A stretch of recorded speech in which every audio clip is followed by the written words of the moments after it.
आप सभी का एक्सोल्ट एकेडमी ऑफ मैथमेटिक्स में स्वागत है। आज हम करेंगे यू लाइक के अंदर जो सोल्ड सैंपल पेपर है उसका फर्स्ट पार्ट की एक्सप्लेनेशन मैं आपको दूंगा।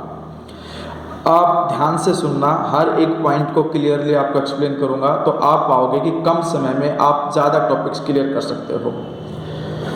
जैसे कि फर्स्ट क्वेश्चन है आपका integrating factor of the differential equation. Integrating factor निकालने के लिए हमें पहले p निकालना पड़ेगा। p होता है y का कोफिशिएंट, इसका मतलब y वाली सारी टर्में एक तरफ इकट्ठी करेंगे और y कॉमन लेंगे। जैसे dy by d x plus y equal to में ये दे रखा है, इसको सेपरेट करो 1 अपॉन एक्स प्लस में y अपॉन एक्स। अब इसके अंदर y है, इसको लेफ्ट में ले जाओ, माइनस का हो जाएगा, फिर y कॉमन ले लिया मैंने तो 1 माइनस 1 अपॉन एक्स ब्रैकेट में बचेगा और इक्वल में 1 अपॉन एक्स। अब इस इक्वेशन को इससे कंपेयर करोगे dy by d x plus में p y is equal to में q।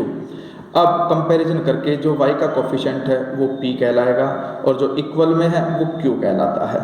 और इंटीग्रेटिंग फैक्टर का फॉर्मूला होता है ये e की power integration of p dx। p हम निकाल चुके, प्लॉट करो, उसका इंटीग्रेशन करो, 1 का इंटीग्रेशन x माइनस में 1 अपॉन एक्स का integration log x।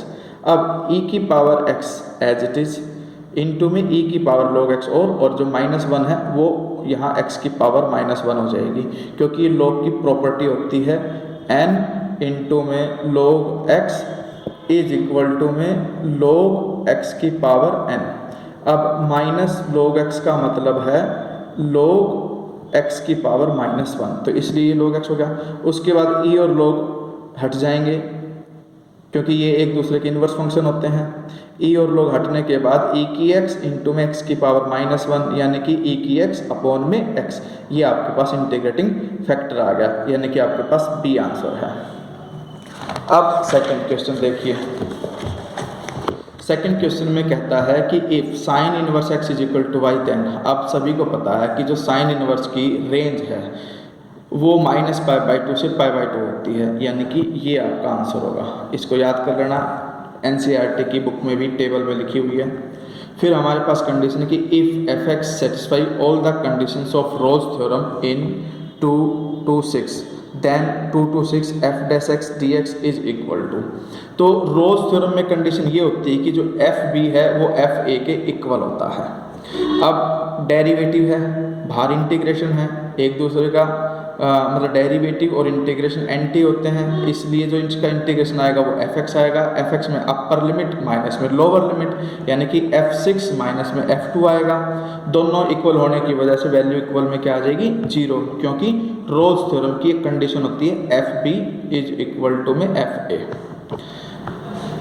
Fourth 0 to 1 sine bracket के अंदर sine inverse x plus cos inverse x dx is equal to. अब इनवर्स ट्रिग्नोमेट्री में एक प्रॉपर्टी होती है कि जो sine inverse x plus cos inverse x उसकी वैल्यू होती है pi by 2, sine pi by 2 की वैल्यू होती है 1 का इंटीग्रेशन हो जाएगा x और x का मतलब e की साइन पाई बाई 2 1 हो गया, 1 का इंटीग्रेशन x हो गया, upper limit minus lower limit put करके आंसर आ जाएगा 1। अब ये कहता है कि the curve y is equal to में x की पावर 1/5 हैज़ एट 0 0, यानी कि हम इसके अंदर क्या है कर्व की कंडीशन निकालेंगे। कैसे? सबसे पहले तो y आपको दे दिया x की पावर 1/5, फिर dy बाई डी एक्स करो 1/5 आके x की पावर 1/5 माइनस 1, एलसीएम ले करके x की पावर माइनस 4/5 बच गई। अब dy by d x at 0 0 point plot कर दो तो आपके पास देखोगे कि ये 0 की पावर माइनस 4/5, यानी कि एक प्रकार से वो पावर पॉजिटिव करोगे तो डिनोमिनेटर में चला जाएगा, डिनोमिनेटर में जाने का मतलब वो नॉट डिफाइंड हो जाएगा। अब slope of the tangent at 0 0 is infinity, so the curve y is equal to x की power 1/5 has a vertical tangent 0 0 which is parallel to y axis. Actual में इसने ये पूछा था कि द कर्व हैज़ टेंजेंट किसको represent करती है, ये इसने पूछा था। अब हमारे पास कंडीशन ये होती है कि जब कभी भी हम कोई भी, जैसे ये लाइन है आपके पास, ठीक है, ये x एक्सिस ये y एक्सिस, अगर आपके पास लाइन ऐसे जाती है पैरेलल टू x एक्सिस तो जो एंगल बनता है इसके साथ x के साथ वो 0 डिग्री का बनता है। 0 डिग्री का बनने का मतलब जो स्लोप होती है यानी कि dy बाई डी एक्स वो हो जाएगा tan 0 which is equal to 0। लेकिन अगर वही लाइन वर्टिकल जाती है तो वो एंगल 90 डिग्री का बनाएगी और आपके पास आपकी बार जो स्लोप होगी वो tan 90 डिग्री यानी कि नॉट डिफाइंड हो जाएगा। tan 90 पे नॉट डिफाइंड होता है, इसका मतलब जो टेंजेंट होगी वो वर्टिकल होगी। वर्टिकल का मतलब पैरेलल टू वाई एक्सिस। तो इसमें ऑप्शन चेक करो क्या दे रखा है, a vertical tangent parallel to y axis, ये आपका आंसर होगा। ठीक है, फिर 6th, the solution of differential equation is. अब सॉल्यूशन कैसे निकालते हैं डिफरेंशियल इक्वेशन का? सबसे पहले तो ये है कि हमें ये गिवन है कि भाई d y by d x is equal to में e की power x minus y plus में एक्स स्क्वेयर e की माइनस वाई। अब d y by d x के अंदर हम इसको ब्रेक कर सकते हैं, यानी कि e की पावर x इंटू ई की पावर माइनस वाई, e की पावर x इंटू ई की पावर माइनस वाई प्लस में एक्स स्क्वेयर इंटू ई की माइनस वाई। ई की माइनस वाई कॉमन, वो उधर जा कर के प्लस हो जाएगा, मतलब वेरिएबल सेपरेबल करेंगे। ये टर्म y वाली dy के साथ जाएगी, dx इधर राइट में आ जाएगा, फिर इंटीग्रेटिंग बोथ साइड कर दोगे। e की y का इंटीग्रेशन e की y, e की x का इंटीग्रेशन e की x और x स्क्वायर का इंटीग्रेशन x की पावर 3/3, क्योंकि 1 प्लस कर देते हैं पावर में इंटीग्रेशन के दौरान। अब यहाँ से ये आपके पास आंसर आ जाएगा। फिर 7th में कहता है कि using elementary row operation C2 tends to C2 प्लस 3C1 in the following matrix equation becomes. अब हम ये ऑपरेशन लगाते हैं, यानी कि सेकंड कॉलम में ऑपरेशन लगेगा C2 प्लस 3C1, तो क्या होगा? अब अप्लाई करोगे C2 में C2 प्लस 3C1, तो C2 आपके पास C कॉलम है, उसके अंदर जो C1 है उसको 3 से मल्टीप्लाई करके ऐड कर दोगे। तो हम देखते हैं कि इसको जब 3 से मल्टीप्लाई करेंगे तो 3 3 जा 9, 9 प्लस 1 10 आएगा, फिर 3 2 जा 6, 6 माइनस 2 4 आएगा, और इधर ये जो है ये आपका एज इट इज़ रहेगा।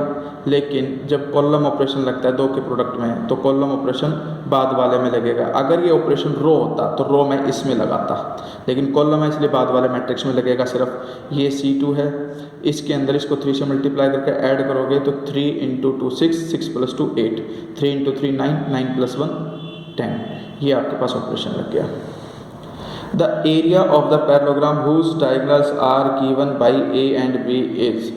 अब हमारे पास फॉर्मूला होता है डायगोनल अगर गिवन है तो a क्रॉस b उसका मैग्नीट्यूड डिवाइडेड बाई 2। पैरेललोग्राम में जनरली अगर आपको साइड गिवन होती, एडजेसेंट साइड गिवन होती, तो पैरेललोग्राम का एरिया सिर्फ a क्रॉस b का मैग्नीट्यूड होता है, लेकिन यहाँ पर डायगोनल गिवन है इसीलिए डिवाइडेड बाई 2 किया गया है। The feasible reason for ALPP is the optimal values of the objective function z is equal to ax plus by may or may not exist। इसमें क्या है कि देखो, we know that if feasible region for ALPP is unbounded then the optimal values of the objective function z is equal to ax plus by may or may not exist। तो आप ये ध्यान रखना हमेशा जब कभी भी ऐसी कंडीशन आए कि वैल्यूज़ आर एग्जिस्ट और मे नॉट एग्जिस्ट, तो आपके पास फिजिबल जो रीजन होगा वो अनबाउंडेड होगा, क्योंकि बाउंडेड रीजन के अंदर हमेशा वैल्यू एग्जिस्ट करती हैं। A random variable x has the probability distribution is. अब हमारे पास प्रोबेबिलिटी डिस्ट्रीब्यूशन निकालनी है। किस तरह से निकालोगे? सबसे पहली कंडीशन ये होती है कि जितनी भी ये प्रोबेबिलिटीज़ होती है इन सब का सम इक्वल टू 1 होना चाहिए। तो 0 plus c plus 16c plus 4c plus 9c is equal to 1, ये आ जाएगा आपके पास 30c इक्वल टू 1 और c की वैल्यू आ जाएगी 1/30। अब नेक्स्ट आता है ट्रू और फॉल्स का। ठीक है, इसमें क्या है कि the total cost functions for the producing x unit is this, ये दे रखा है। The marginal cost is defined as the rate of change of cx with respect to number of units produced. तो इसमें क्या है कि जब भी आपको मार्जिनल कॉस्ट निकालने के लिए कहें तो आपको सिर्फ उसका डेरिवेटिव करना है, कॉस्ट का cx का डेरिवेटिव कर दो, dc/dx आ जाएगा, सिंपल है। उसके बाद इन्होंने पॉइंट गिवन है 6 यूनिट, यानी कि x की वैल्यू हमें क्या पुट करनी है 6 पुट करने पे आपके पास आंसर आ जाएगा 12, और इन्होंने 12 ही दे रखा है, इसका मतलब 12 ट्रू है। Next if sine is equal to में sine inverse 2/5 plus cos inverse x is equal to 1 then x is equal to 1, ये आपका फॉल्स है। फॉल्स इसलिए है क्योंकि हमें पता है कि साइन π/2 इक्वल टू 1 होता है।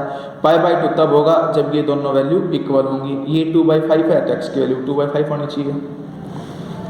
Using properties of determinant prove that is equal to 1। अब हमें प्रॉपर्टी यूज़ करनी है, तो इसके अंदर प्रॉपर्टी यूज़ करने का तरीका ये है कि सबसे पहले ऑपरेशन लगा करके इन दोनों टर्म्स को जीरो बनाओ। पहला ऑपरेशन तो हम ये लगाएंगे R2 पर। R2 में से इसको 3 से मल्टीप्लाई करके सब्ट्रैक्ट कर दो, R2 माइनस 3R1, तो ये जीरो हो जाएगा। उसी तरह से R3 पे ऑपरेशन लगाओ, R3 माइनस में 4R1, दूसरा ऑपरेशन ये लगेगा। तो first R1 as it is, इसको 3 से मल्टीप्लाई करके सब्ट्रैक्ट करोगे R1 को तो 0, 4 प्लस 3p में से इसका 3 टाइम्स माइनस करोगे तो 4 माइनस 3 1 और 3p माइनस 3p 0, यानी कि 1 बच गया। अब इसमें से भी इसका 3 टाइम्स माइनस करो, 2 माइनस में 3 तो माइनस 1 आएगा, 4p माइनस में 3p सिर्फ p बचेगा, 3q माइनस 3q 0। उसी तरह से 4 टाइम्स माइनस करोगे तो 4 माइनस 4 0, 7 प्लस 4p में से इसका 4 टाइम्स माइनस करोगे तो 7 माइनस 4 3 आएगा, 4p माइनस 4p 0, 2 माइनस में 4 माइनस 2, फिर 7p माइनस में 4p 3p और 4q माइनस 4q हट जाएगा आपके पास। इसके बाद फर्स्ट रो और फर्स्ट कॉलम छोड़ दो क्योंकि हम इसको एक्सपेंड बाई C1 कर रहे हैं। C1 का बेनिफिट ये मिलेगा कि 2 0 है तो सिर्फ इसको छोड़ दो, इसको छोड़ दो, इनका आप डिटर्मिनेंट कर दो। इसका प्रोडक्ट माइनस में इसका प्रोडक्ट सिंप्लीफाई करके हम देखते हैं कि ये इससे कैंसिल, 3 माइनस 2 1 आ गया, 1 आपका आंसर है। फिर 14th -2 से 2 fx dx is equal to 2 0 to 2 fx dx if fx is an odd function of x। ये फॉल्स है क्योंकि जब कभी भी आपके पास फंक्शन ऑड होता है तो value -a to a fx dx क्या हो जाता है 0। अब हमारे पास दो रूल होते हैं, एक रूल तो ये होता है -a to a fx dx is equal to 0 if fx is odd. Odd से मतलब होता है हमारे पास अगर मैं -x रखूँ तो माइनस बाहर आ जाए, और अगर ये नेगेटिव बाहर नहीं आता है तो ये फंक्शन इवन कहलाएगा।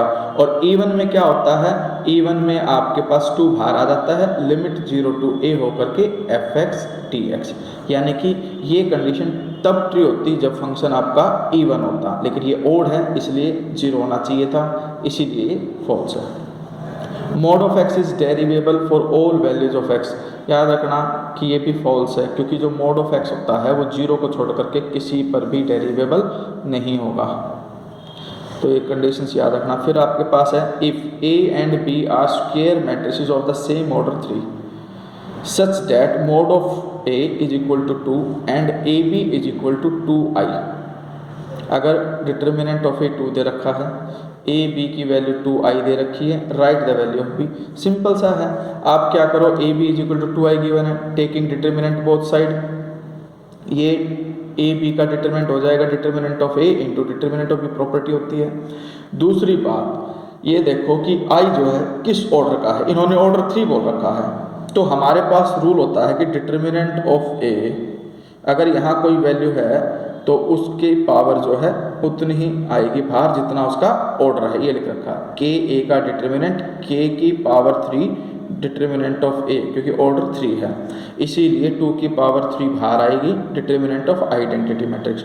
और जो आइडेंटिटी मैट्रिक्स होता है उसका डिटर्मिनेंट हमेशा 1 होता है। इधर डिटर्मिनेंट ऑफ a 2 गिवन है, 2 से डिवाइड कर दो, determinant of b is equal to 4। Differentiate log x 4 with respect to x। सबसे पहले तो हमारे पास एक प्रॉपर्टी होती है log a to b, यानी कि अगर बेस a हो तो हम उसको लिख सकते हैं log b upon log a, इसीलिए मैंने इसको क्या लिखा log 4 अपॉन log x। अब इसका डेरिवेटिव कर दो, डेरिवेटिव सीधा सा हो जाएगा, log 4 जो है वो तो कांस्टेंट है as it is, 1 upon log x का हो जाएगा -1 अपॉन log x का स्क्वायर और log x का 1 अपॉन x। इसको बस सिंप्लीफाई करके लिख देना, या फिर आप चाहो तो u अपॉन v लगा सकते हो। u अपॉन v में ये होगा log x as it is, log 4 का डेरिवेटिव 0 माइनस में log 4 as it is, log x का डेरिवेटिव 1 अपॉन x और होल के अपॉन में log x का स्क्वायर, जो कि सोल्व होकर के आ जाएगा -1 upon x log 4 upon log x का होल स्क्वायर। अब आता है हमारे पास कि find the order and degree of the differential equation. Order and degree, सबसे पहले तो आपको ये पता होना चाहिए कि ऑर्डर क्या होता है और डिग्री क्या होती है। ऑर्डर वो चीज़ होती है कि इक्वेशन के अंदर डेरिवेटिव कितने लेवल तक का है, जैसे कि ये फर्स्ट ऑर्डर का डेरिवेटिव है, ये सेकंड ऑर्डर का डेरिवेटिव है। तो हम देखते हैं कि मैक्सिमम ऑर्डर 2 है, तो जो ऑर्डर है वो तो 2 आ गया, और जो ऑर्डर की मैक्सिमम पावर होती है वही उसकी डिग्री कहलाती है। तो हम देखते हैं कि जो सेकंड ऑर्डर का डेरिवेटिव सिर्फ यही है और कोई है नहीं, और उसकी पावर 1 है, तो इसलिए degree is equal to 1। If a line makes 90, 135, 45 with x, y and z axis, find its direction cosine. जब कभी भी आपके पास अल्फा, बीटा, गामा गिवन हो, डायरेक्शन कोसाइन होते हैं cos alpha, cos beta, cos gamma. Cos 90 0, cos 135 आप उसको ब्रेक करो 90 प्लस 45 में, 90 प्लस थीटा सेकेंड क्वाड्रेंट में कोस नेगेटिव होता है, इसीलिए ये माइनस का कोस, या आप साइन लिख सकते हो इसको साइन 45, क्योंकि साइन और कोस दोनों इक्वल होते हैं 45 पे, तो साइन 45 की वैल्यू 1/√2 हो जाएगी। या फिर आप इसको एक काम और कर सकते हो, cos 180 minus 45 which is equal to cos 45, but 180 minus में 45 सेकेंड क्वाड्रेंट, इसलिए जो कोस है वो नेगेटिव होगा, माइनस 1/√2 वैल्यू आ जाएगी, और कोस 45 की वैल्यू 1/√2। अब हमारे पास 20th क्वेश्चन जो है वो ये है कि if a subset b find b by a. अब हमारे पास एक रूल होता है कि अगर ए सबसेट है बी का, तो जो इंटरसेक्शन आएगा वो ए आएगा, क्योंकि इंटरसेक्शन के अंदर जो सेट कम होता है, लेस होता है, वही इंटरसेक्शन में आता है। अब ये इंटरसेक्शन ए आ गया, पी बी बाई ए का फॉर्मूला लिखो, इसकी वैल्यू पी ए आ जाएगी, पी ए से पी ए कैंसिल होकर के इक्वल टू 1। तो इस वाले पार्ट में मैं सिर्फ सारे ऑब्जेक्टिव्स कर रहा हूँ। इसके बाद जो मैं नेक्स्ट इसके बाद वीडियो डाउनलोड करूँगा उसके अंदर, अच्छा इसमें ना 2 मार्क्स वाले भी देखिएगा, जैसे कि ये है कि show that f x is equal to में 2x प्लस में कोट इनवर्स x प्लस में log √1 minus x square minus x is increase in r। जैसे कि f x is equal to 2x plus cot inverse x plus में log √1 minus x square minus x. हमें बताना है कि ये increasing है। तो सबसे पहले आपको ये पता होना चाहिए कि इंक्रीजिंग कब होता है, डिक्रीजिंग कब होता है। कोई भी फंक्शन इंक्रीजिंग तब होता है जब उसका डेरिवेटिव पॉजिटिव निकले गिवन इंटरवल में। इन्होंने इंक्रीजिंग इन आर बोला है, इसका मतलब हमें सिर्फ इतना करना है, इसका डेरिवेटिव करना है। अब डेरिवेटिव 2x का तो 2 हो गया, कोट इनवर्स का डेरिवेटिव होता है -1/1 प्लस एक्स स्क्वायर, log का होता है 1 के अपॉन में x, यानी कि जो भी log के साथ एंगल है उसको 1 के अपॉन में लिख दो। उसके बाद ब्रैकेट के अंदर जो ये है इसका डेरिवेटिव करेंगे, √1 माइनस एक्स स्क्वायर का डेरिवेटिव होगा 1/2 √1 प्लस एक्स स्क्वायर का 2x, और जो माइनस एक्स है उसका -1। अब हम 2 से 2 कैंसिल, इसको यहाँ लेके जाएंगे, नेगेटिव कॉमन आ जाएगा, फिर न्यूमरेटर से डिनोमिनेटर भी कैंसिल हो जाएगा। नेक्स्ट स्टेप में देखो क्या है, पूरा सिंप्लीफाई करके हमने देखा कि ये -x है, जबकि उसमें x में से माइनस हो रहा है, इसीलिए मैं माइनस कॉमन लेकर के इसको इससे कैंसिल कर दूंगा, तो यहाँ पे नेगेटिव आ जाएगा। तो 2 तो था ही, माइनस में 1 प्लस एक्स स्क्वायर आ गया, ये सिंप्लीफाई होकर के माइनस का 1/√2 बचा। अब इसका एलसीएम ले लो, एलसीएम लेने के बाद आपके पास कंडीशन ये आई। तो ये कहते हैं कि the function is increasing in R if f' greater than equal to 0। इसको ग्रेटर देन इक्वल टू 0 रखा, ये टर्म आपके पास 0 हो गई, ये उधर जा करके पॉजिटिव हो गई, स्केलिंग बोथ साइड किया, स्केलिंग बोथ साइड करके सबको एक तरफ शिफ्ट करके x की वैल्यूज निकाल दी। अब हम देखते हैं कि ये भी स्क्वायर है, ये भी स्क्वायर है, किसी भी सूरत में नेगेटिव आने से रहा। अगर ये नेगेटिव नहीं आता है तो इसका मतलब आपके पास फंक्शन इंक्रीजिंग है, यही हमें वेरीफाई करना था। इसके बाद 22 है, इवेल्युएट 2 to 8 10। तो ध्यान रखना हमारे पास एक प्रॉपर्टी होती है a to b fx dx है, तो a plus b minus x अगर मैं लिख देता हूँ x की जगह पर, तो वो दोनों इक्वल होते हैं। a to b fx dx is equal to a to b f a plus b minus x, ये प्रॉपर्टी होती है। तो इस वाले में इसने यही किया है कि भाई 2 + 8 10 होता है, x की जगह पे 10 - x रख दो यहाँ भी, और डिनोमिनेटर में भी 10 - x और यहाँ भी 10 - x। इसको पूरे को सिंप्लीफाई करोगे, 10 से 10 कैंसिल, √x बच गया न्यूमिनेटर में, ये √10 - x, ये 10 से 10 कैंसिल होकर √x बचेगा। अब ये इक्वेशन मान लो 1 है और ये इक्वेशन 2 है। अब एडिंग 1 एंड 2 ऐड करोगे 1 एंड 2 को, तो i + i जो है वो तो 2i हो जाएगा। इधर ये √10 - x है, ये √x, दोनों एडिशन हो जाएगा क्योंकि डिनोमिनेटर दोनों का सेम है, और वो कट जाएगा, 1 हो जाएगा। 1 का इंटीग्रेशन होता है x, अपर लिमिट माइनस लोअर लिमिट, यानी कि 8 - 2 6। अब 2 भी डिवाइड कर दो 3 आ जाएगा। 23rd में ये है इंटीग्रेशन √1 - sin 2x। अब हमें पता है कि भाई इंटीग्रेशन करना है तो इस रूट को हटाना पड़ेगा। अब 1 को मैं लिख सकता हूँ sin² x + cos²x, और sin 2x को मैं लिख सकता हूँ 2 sin x × cos x। तो हम देखते हैं कि ये sin x - cos x का होल स्क्वायर बन गया, और होल स्क्वायर से रूट कैंसिल, यानी कि इसको मैं ये लिख सकता हूँ integration sin x - cos x whole square whole √dx, और ये इससे कैंसिल। अब इसका इंटीग्रेशन कर दो, sin x का -cos x और -cos का sin, आंसर आ जाएगा आपके पास। +c लिखना ना भूलें क्योंकि इसमें लिमिट्स आपको गिवन नहीं है।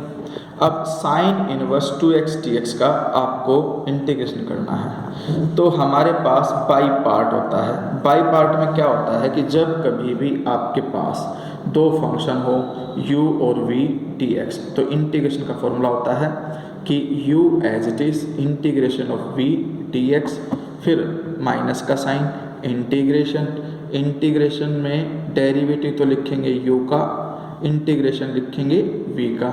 अब इन दोनों का जो भी प्रोडक्ट आएगा उसका फिर से इंटीग्रेशन करेंगे। तो इसमें हमारे पास इन्वर्स फंक्शन है, ILATE के हिसाब से इन्वर्स फंक्शन फर्स्ट माना जाएगा। दूसरा फंक्शन कोई और हमें दिखाई नहीं दे रहा, इसलिए हम इनटू में 1 लिख देंगे।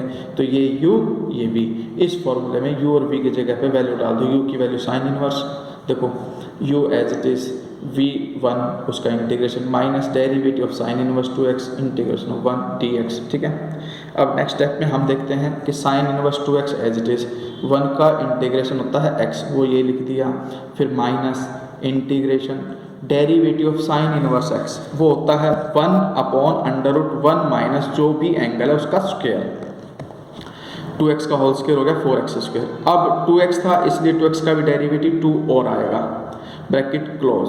उसके बाद 1 dx, यानी कि 1 का इंटीग्रेशन होता है x। अब जो भी ये आया उसको क्लोज करके फिर से एक बार इंटीग्रेशन करोगे, नेक्स्ट स्टेप में आपके पास आ गया x/√1 माइनस 4x²।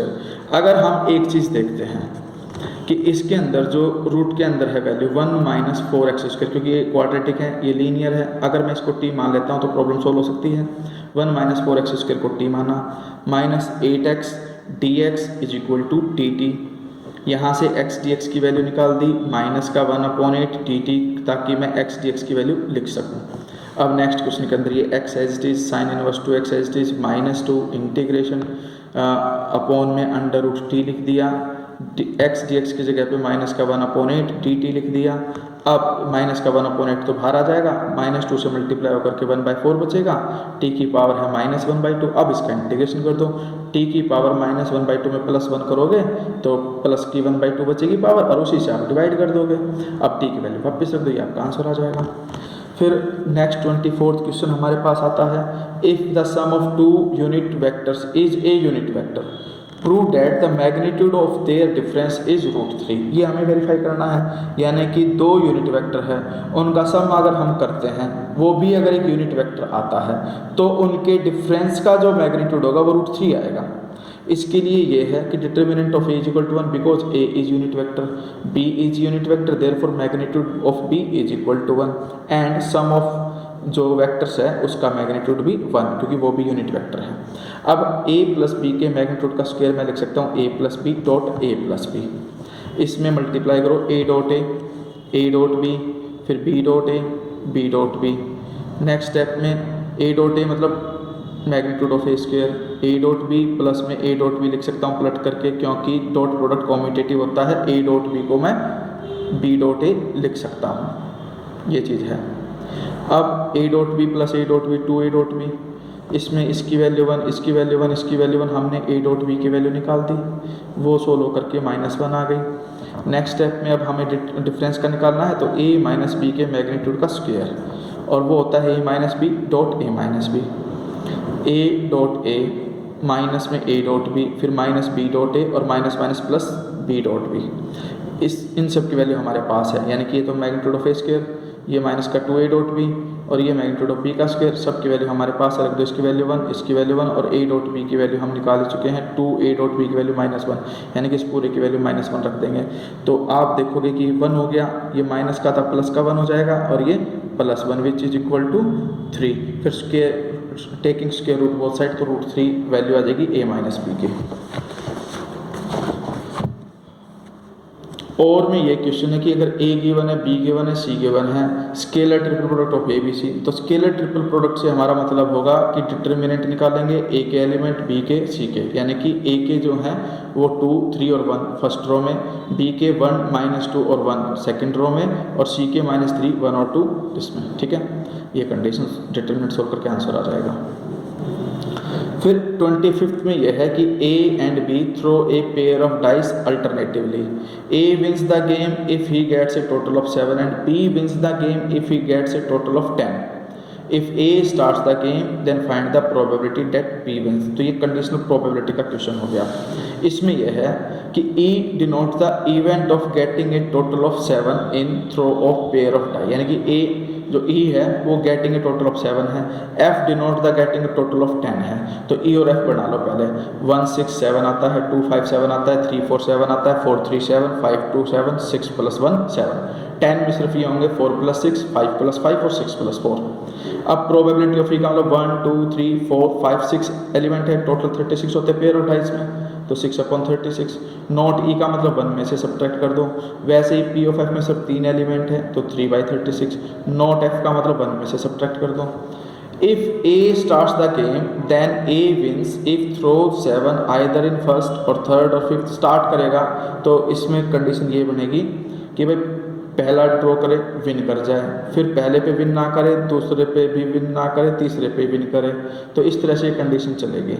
तो इसके हिसाब से हम वैल्यू डालते चले जाएंगे। P of e 1/6, p of e not 5/6, p of f not 11/12, p of e 1/6, फिर प्लस का sign, not e 5/6, not f 11/12, not e 5/6, not f 11/12 और लास्ट में जाकर के ई की 1/6। तो इस तरह से चलेगा, यानी कि पहले पे विन कर जाए तो ठीक, पहले पे नहीं करेगा तो दूसरे पे भी नहीं करेगा, तीसरे पे करेगा। फिर उसी तरीके से ये ऑड नंबर पर ही आएगा ए अगर स्टार्ट करता है तो। अब हम इसमें देखते हैं कि ये 1/6, इधर इन दोनों का प्रोडक्ट किया 5/6 11/2 इंटू में 1/6। अगले वाले केस में 5/6 इंटू 11/12 दो बार आया हुआ है, एक ये रहा एक ये रहा, इसका स्क्वायर करके इंटू में 1/6। अब अगर आप ध्यान से देखोगे तो ये एक आपके पास जीपी बन जाएगी, A R plus A R square. तो यानी कि जो इसके अंदर कॉमन रेशियो है वो ये ब्रैकेट है, अगर मैं इसको आर मान लूँ तो ये कॉमन रेशियो है, और ये ए फिर ए इंटू आर फिर ए इंटू आर का स्क्वायर। और फॉर्मूला होता है आपके पास अगर इनफाइनाइट टर्म्स है तो ए अपॉन में 1 minus r, a upon 1 minus r की वैल्यू पुटअप कर दी मैंने। अब सोल्व करके आपका आंसर आ जाएगा। ये केस था जब ए विन करता है, और बी विन करने का मतलब होगा ए लूज करेगा। ए लूज करने का मतलब 1 में से विन वाली कंडीशन ए की घटा दो तो आपके पास बी विन्स की कंडीशन आ जाएगी, आपका आंसर है। इस वाली वीडियोज़ में मैं सिर्फ 25th तक कर रहा हूँ। इसके बाद जो नेक्स्ट वीडियो आएगी उसमें 25th के बाद यानी कि 26 से स्टार्ट होकर के 36 तक हम चलेंगे। और मेरे इस चैनल को सब्सक्राइब करें, ज़्यादा से ज़्यादा शेयर करें, ताकि आप बहुत कम समय में ज़्यादा से ज़्यादा पैटर्न और एक बार में कई फॉर्मूलों से रिलेटेड क्वेश्चंस को आप समझ सकें। इससे आपके टाइम की भी बचत होगी और आपको एक ही बार में कई तरह के कॉन्सेप्ट क्लियर भी हो जाएंगे।